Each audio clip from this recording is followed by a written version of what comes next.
Pinuna ng palasyo ang planong pagsasampa ng impeachment complaint kay Pangulong Ferdinand R. Marcos Jr.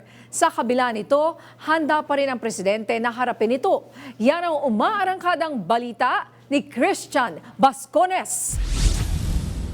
Sa mga supporters po ng Vice Presidente na nagnanais po na magsampa ng impeachment complaint, mas maganda po siguro bago magturo at tumingin sa iba, tulungan muna nila ang idolo nila.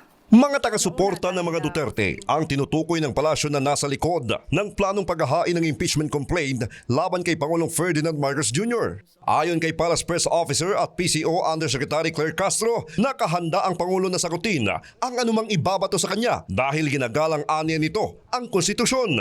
Ang impeachment complaint ay hindi ito pang media lamang. Hindi ito panakot lamang. Mas maganda po na masagot ang mga issue dahil sinasabi nila ang paglalabas di umano ng balak ng mga supporter ng mga Duterte na magsampa ng impeachment. Sinasabi ng iba, ito para makaiwas di umano ang Vice Presidente sa mga isyung paglustay at mga di umanong pagtanggap ng pondo, milyong-milyong pondo mula sa mga drug lords. So mas magandang masagot po yan. At ang Pangulo naman, handa naman po sa lahat ng pagkakataon dahil siya po ay gumagalang sa konstitusyon, gumagalang po siya sa proseso.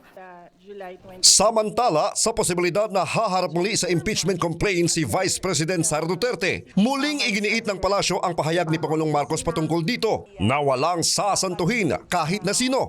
Dapat nating itrato ang impeachment complaint kung maisasampa, katulad ng pantrato sa masinsinan at malawakang pag-iimbestiga sa maanumalyang flood control projects. Sa kabila ng mga usaping ito, iginiit ng Malacanang na abala ang presidente sa pagtatrabaho habang ipinauubayan na nito sa mga kinauukulang ahensya na kampana ng trabaho sa sinimulan niyang hakbanga na layong wakasan ang katiwalian sa pamahalaan.